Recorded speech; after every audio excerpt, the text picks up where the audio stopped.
Bismillahirrahmanirrahim. Assalamualaikum warahmatullahi ta'ala wabarakatuh. Kaum muslimin yang dirahmati Allah, semoga Allah senantiasa curahkan segala rahmat, segala nikmat yang berkepanjangan dan tiadakan berhujung dari dunia hingga akhirat kelak insyaallah. Dan semoga Allah pun berkenan untuk kumpulkan kita para kaum muslimin di bawah naungan aras Allah beserta para nabi, beserta para orang-orang yang Allah kasihi, Allah cintai, Allah sayangi insyaallah, di mana tiada naungan selain daripada naungannya insyaallah. Amin amin Allahumma amin. Kaum muslimin, hari ini saya akan mengunggah sebuah video di mana saudara kita Uti Rifa ya, Uti Rifa, beliau berdebat dengan Rudy Yohanes, sang raja asumsi, di mana saya juga pernah berdebat dengan Rudy Yohanes ya, sang debater. Itu ternyata ya begitulah keilmuannya, hanya satu ayat diputar-putar sana kemari ya, ditafsir-tafsir oleh otak dia sendiri ya, seenak perut dia sendiri dengan ilmu karet sesuka hati. Tapi ketika disinggung masalah isi kitab mereka sendiri, isi kitab Rudy Yohanes sendiri, itu ngeles sana kemari, ke hulu ke hilir, entah apa-apa. Nah ini sampai mengeluarkan kata-kata yang aduh, menurut saya itu bukanlah seorang yang gentleman dalam berdebat sekalipun ya, artinya tidak ada mempunyai etika itu ya, dan senang menggoreng ya lawan debat di channelnya sendiri. Nah itu aduh, sangat pecundang sekali menurut saya ya. Seperti apa yang ada di video ini, mari kita saksikan perdebatan mereka.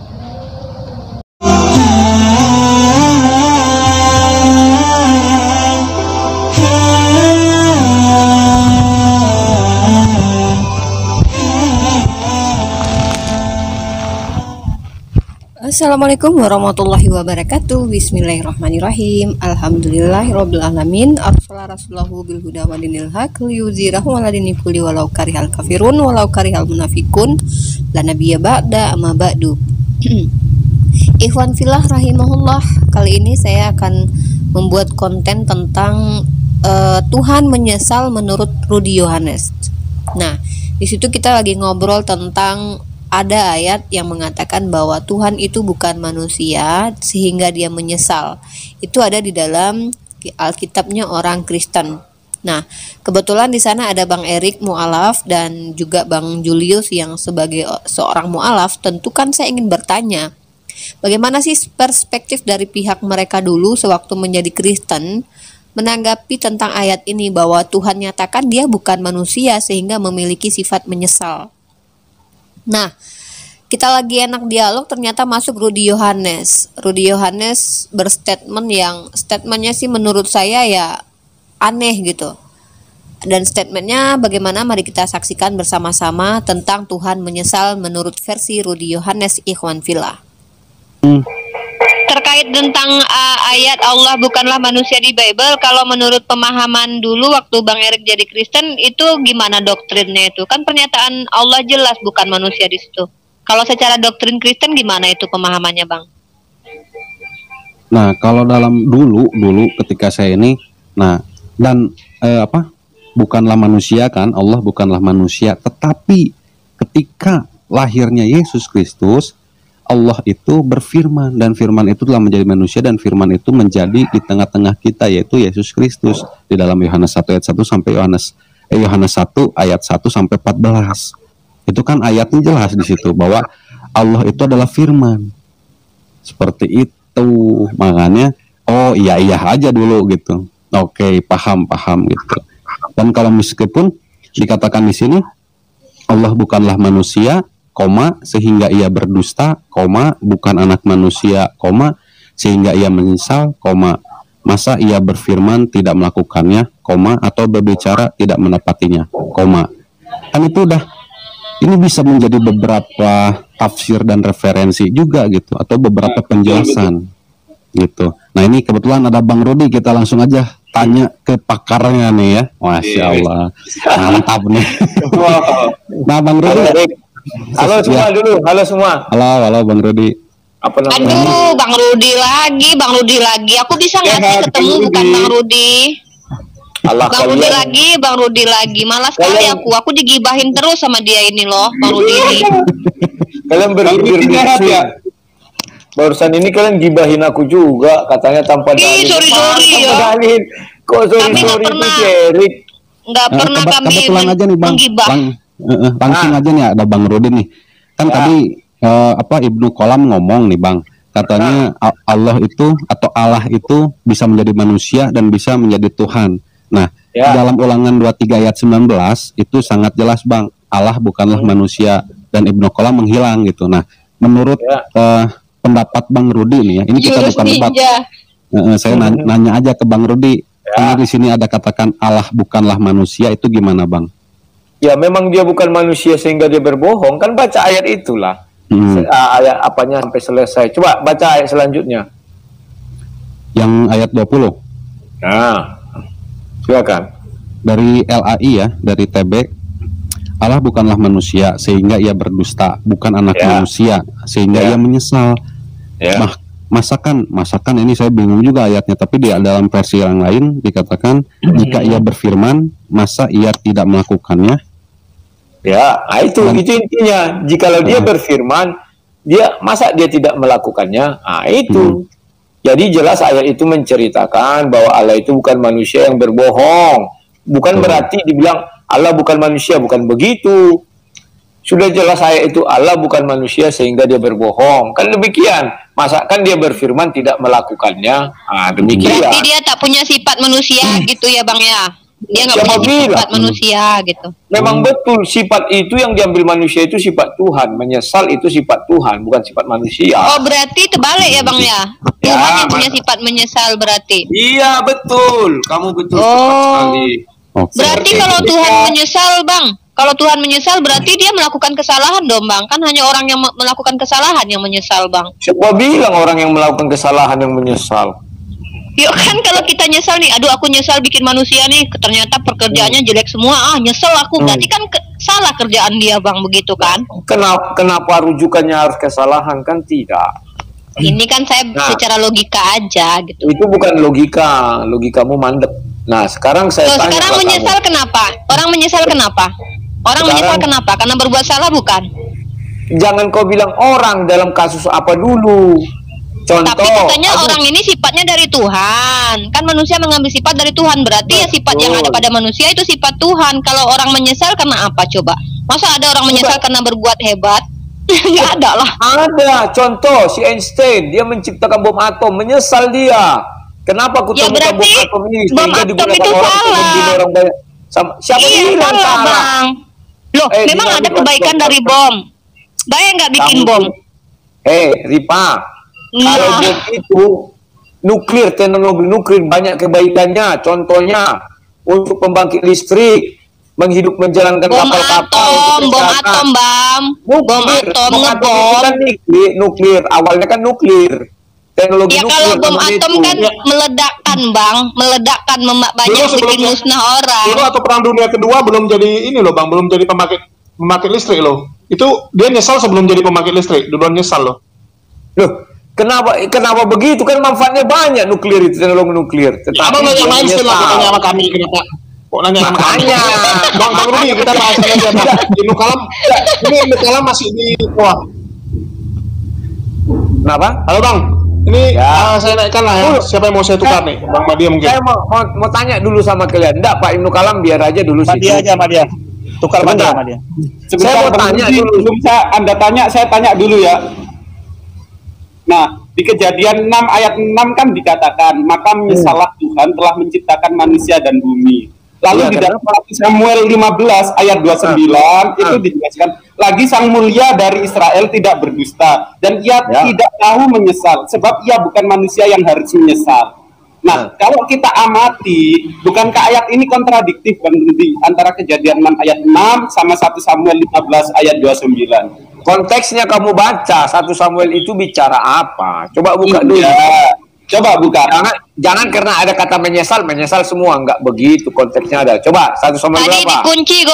Dikunci kata Bang Rudi tadi kalau sifat menyesal ini mengambil sifat Tuhan. Berarti Tuhan yang punya sifat menyesal turun ke kita, ya. Ya, itu aja jelas. Makasih Bang Rudi konfirmasinya. Jadi Tuhan menyesal ya telah menciptakan Bang Rudi ini sebenarnya. Iya, menciptakan orang zaman Nabi Nuh itu bukan menciptakan aku. Kamu kok menciptakan Bang Rudi. Ya, makanya lihat konteks ayat itu berbicara. Sekarang saya tanya kamu, Tuhanmu mengambil sifat manusia atau manusia mengambil sifat Tuhanmu? Coba jawab. Tidak ada di dalam surah Al-Ikhlas, tidak ada yang setara dengan Allah kami. Nggak ada, kami nggak bisa. Allah itu maha segala-galanya, kami nggak ada yang setara. Itu ada tertulis ayatnya. Qul huwallahu ahad, Allahu samad, lam yalid wa lam yulad wa lam yakul lahu kufuwan ahad. Jelas ayatnya. Dan memang kami tak setara. Saya uji. Tuhanmu maha melihat. Selesaikan dulu menyesal tadi. Menyesal aja belum selesai, dah kemana-mana. Tuhan kami nggak pernah menyesal. Tuhan kami itu maha melihat. Tapi nggak perlu juga dia letakkan matanya di dunia ini, Bang. Dia letakkan matanya Coba tunjukkan ayat di dalam Al-Quran yang dikatakan maka menyesalah Tuhan telah menciptakan Nabi Yohanes. Sedangkan di dalam Anda di Kejadian 6 ayat 6 maka menyesalah Tuhan. Nah, Tuhan makan apa ini? Bukankah ketika Tuhan menciptakan, dia tahu konsekuensi kalau manusia itu berbuat salah? Goldian, halo, ku jawab ya. Tuhanmu menyesal menciptakan orang Yahudi, maka dikutuknya jadi babi dan kera. Mana ada ya? Jangan nambah-nambahi ayat. Tak ada menyesal di situ. Tak ada menyesal di situ. Otaknya su aja. Coba tunjukkan surat berapa, ayat berapa dikatakan maka menyesalah Tuhan menciptakan Otaknya su aja itu konselor. Tidak harus tertulis maka menyesalah Allah. Penyesalan Tuhan menciptakan manusia. Manusia itu diciptakan sempurna. Tiba-tiba Allah marah, dijadikan dia kera dan babi. Ya nggak ada menyesal. Mana ada? Kan itu kan asumsi abang, maunya abang. Tuhan kami menyesal di ayat itu nggak ada menyesal. Tapi Tuhan berhak menghukum siapa yang salah. Contohnya di dalam kitabmu, suku Samuel dibunuh, dibantai, yang anak yang melahirkan itu bukan karena menyesal, tapi karena memang salah, memang boleh dibunuh. Di zaman Nuh dimusnahkan pakai air bah semua, itu bukan karena menyesal, tapi memang karena konsekuensinya. Faktanya Tuhan menciptakan surga dan neraka. Tandanya Tuhan kami maha mengetahui. Dia menciptakan surga dan neraka. Ajar Bu Risa. Iya, Bang Rudi belum selesai, dia udah ini. Jangan kalian cuma bertanya. Kalian mau ditanya, giliran dia ditanya, dia tak mau menjawab. Apanya itu ini? Buka ruang debat pakai waktu. Dia bibirnya dua, interaktif aja kita. Interaktif aja kita. Tengok dia menghina perempuan. Tengoklah. Kayak gini nih perilakunya tuh. Aku dihina-hina, dia digibahnya awak di kontennya, dijelek-jelekkan awak. Kayak gini nih Bang Rudi nih. Gak berhenti, ngeri. Kalau bicara sama perempuan harus pakai timer. Kalau tidak dia nggak akan berhenti. Dua bibirnya ngeri, aku nggak tanggung lawan. Jangan coba Bang Rudi ini masing-masing dari pembicaraan Unirifa istrinya isinya Bang Rudi. Yang Unirifa bicarakan itu ayat-ayat berdasarkan data. Sedangkan Bang Rudi silahkan coba. Sudah, kamu tahu nggak arti menyesal? Kau sudah ciptakan barang ini sempurna. Tiba-tiba kau kutuk menjadi kera, beda menghukum. Kalau menghukum barang ini ada ya. Biar itu Rudi dulu. Biar. Bibirmu dua, bagaimana aku mau melawan kau? Ya, istriku mengasih aku ngomong, hidayah mualah. Jadi gini, Bang Rudi, Tuhan itu dulu. Ya, silakan. Kamu pernah nggak menciptakan sesuatu benda? Jawab dulu.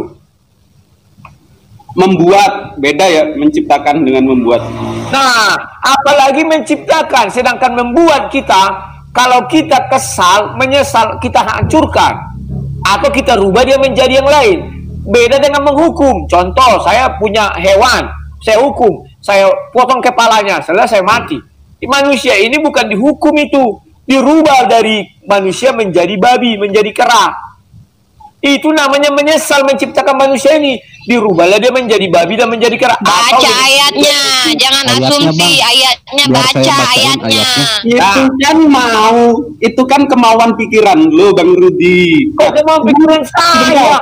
Kalau Tuhan menciptakan manusia, Tuhan itu memberikan free will untuk manusia, memberikan Goldian. Biar Bang Erik kasih ayatnya dulu. Kita nggak boleh membahas ayat, tapi cuma asumsi Bang Rudi aja. Kalau dia kata-kata menyesal, di kita nggak ada menyesalnya. Ayo. Ingin tahu saya Kita ayatnya. lihat kejadian 6 ayat 6, maka menyesalah Tuhan. Nah, Tuhan macam apa ini yang ada di kitab Bang Rudi? Masa ketika Tuhan menciptakan manusia, Tuhan itu tidak mengerti konsekuensi terhadap ciptaannya tersebut. Lalu Kamu genit dia ngomongnya. Kamu genit ngomongnya. Saya takut. Kamu ada di boy atau apa ini sekarang ini?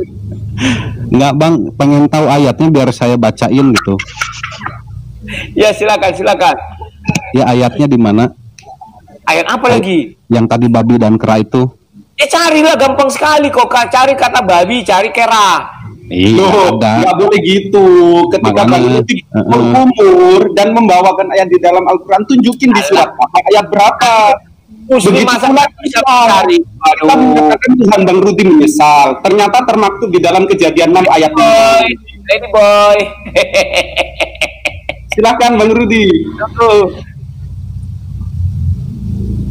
Nanti dibilang dia di konten dia loh, wanita bermulut dua dan seorang ladyboy. Tengoklah itu Bang Rudi Yohanes itu. Tengok aja nanti kalian ke YouTube-nya ya. Bakalan di ini dia kita itu, digoreng dia kita itu. Oh iya dong, sambil makan.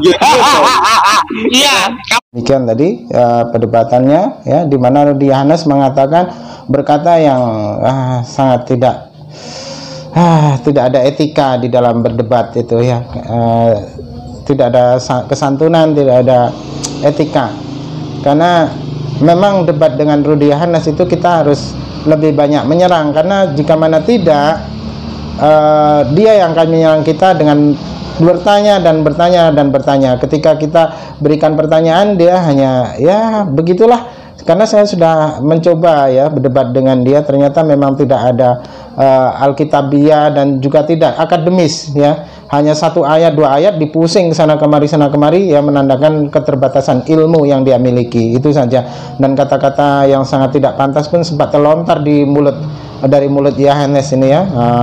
Pokoknya jujur saya jijik dengan hal itu, ya. Artinya debat yang tidak sehat itu, ya, sampai mengeluarkan hal-hal kata-kata yang sifatnya kepribadian, ya, itu menyerang pribadi, ya, itu sangat tidak layak menjadi seorang debater ataupun penyampai firman, itu sudah tidak layak lagi itu. Oke lah, demikian kaum muslimin, hanya itu yang dapat saya sampaikan. Mohon maaf ini videonya agak panjang, ya. Mohon maaf, beribu-ribu maaf, ya. Saya akhiri video saya ini. Wassalamualaikum warahmatullahi taala wabarakatuh.